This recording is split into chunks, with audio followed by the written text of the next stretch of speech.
Howdy y'all, you got the Bulldog on the channel. What we're going to talk about today is the reason that there is a delay on your repair. What we got here is a 2000 Ford F350 crew cab, power stroke, you know, not the four-wheel drive, but got the big heavy Dana 80 axle in the back of it. This was the one that I did a video here a while back about the loose pinion. The pinion bearings were out and it was moving. Customer opted for, instead of trying to rebuild it, we get a used unit. Well, when it came, it had, not only did it have the wrong yoke on it, but the yoke was busted. This is a yoke for the bolt-on flange. What I've got here, I pulled this off the old one. This is the regular saddle flange. No problem, we'll swap it out. Well, we're swapping it out, so we better put a seal in it. Okay, I popped the seal out of this thing. You know, we got it out here. We already had a pinion seal for the other one because we were going to put that in until we found the pinion bearings out of it. And here's the new seal.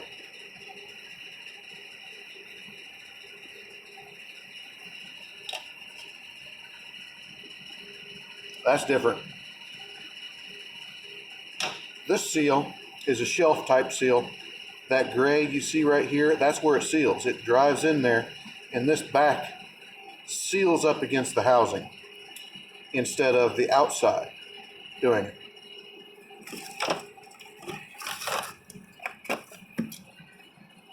This seal seals on the outside, and this ledge is just to, you know, make sure that you drove all the way in.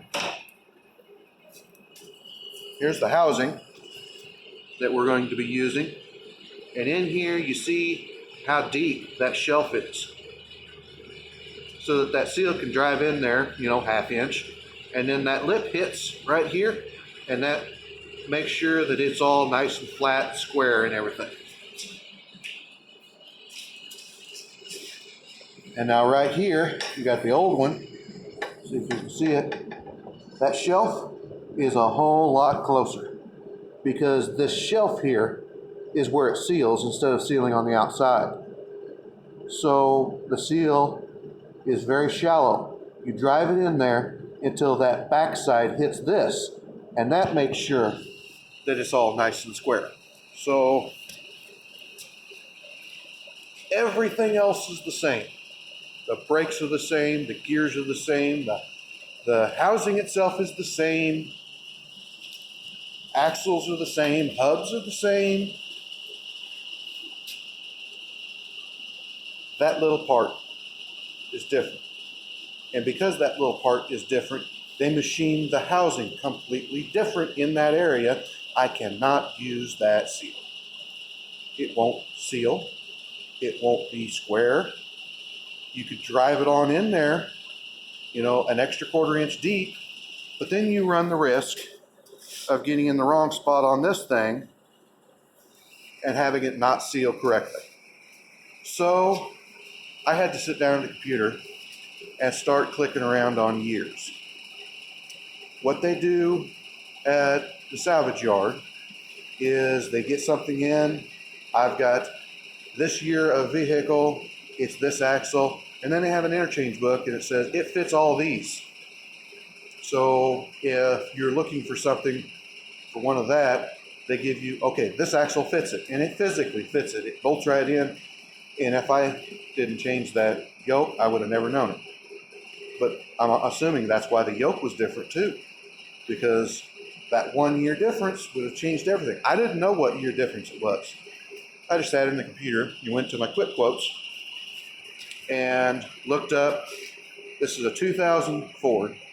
I looked up for a 99, and then I clicked in what the seal is for a Dana 80, and I got that seal, and it was the same as what we had. Okay, it's not that one. So I went up a year, a 2001 Ford F350. Put all the information in, Dana 80, It's a different number. Okay, I had wrote down the specifications.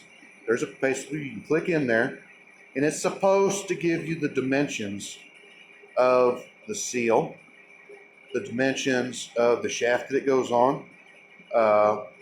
This one actually did say where it's sealed, whether it's sealed on the outside or sealed on the back. And when I found one that had the different part number, I looked at the picture because there was a picture there. It was a picture of this seal that I just pulled out. Okay, cool. I look into the dimensions. The housing is the same dimension. The shaft is the same dimension. All right. We're golden. It's not in stock. Oh, shoot. Well, that means I got to wait a day. It also costs 3 times as much. Oh, well, it is what it is. But that's the kind of thing that we get into constantly, especially with salvage yard products, is they have an interchange, and that interchange just tells you that it'll bolt up. It doesn't tell you what you have to do to make it actually work. They have different types of interchanges, and unless you know to ask for it, you might get the wrong one. You'll have one that says direct fit, means you don't have to change anything. You'll have one that says, well, what did they call that? Can fit, or it will fit with modification, or something along those lines. It means basically it's the same part, but you have to strip all your extra parts off and put them back on their product. It's especially bad with engines because, well, just like you get a Dodge, 360 Dodge, and that's the same block for many years. So it's an interchange. Everything fits. No, not everything fits. They changed the intakes. They changed the exhaust manifolds. They changed the belt system in the front. But the block is the same, so the interchange says it fits. That's what we run into quite a bit. So that I'm just on here explaining this is something that we run into quite often with salvage yard parts. This is why the price can fluctuate and your time frame can fluctuate. This has been a back burner project because we've had the storms, we've had the snow. It is a 2-wheel drive dually, long bed, 4-door. It is like a cow on crutches whenever there's slick conditions. So the customer says, I don't even want it back until I can actually drive it. So he wasn't pushing at all. Well, now the snow's gone, but we've got the other work done, and I got back to this. I got the rear end pulled out last week, and then we had other people coming in, and then we had another snowstorm, delays. Well, now I finally stripped the rear end and found out, oh, shoot, we gotta have a seal. These little things come up whenever we start putting things back together, because that's when we notice these problems. I didn't know to look for that until I pulled it out and I thought about it. Oh, well, I'd better check that before I go driving that thing in. And I looked, and I knew immediately that's not going to work. So I checked the other one. I pulled the seal out of the old one. Yep, the shelf is completely different in that, machined differently. So they forged the same exact housing, and they just machine it just a little bit deeper. I don't know why they change things just to screw with me. Me, personally. They can't show up here and kick me in the shin in person, so we're going to do this to you, Bulldog. But that's my explanation. Like, comment, subscribe, hit your little bell notification, share it all around. We'll talk to you later.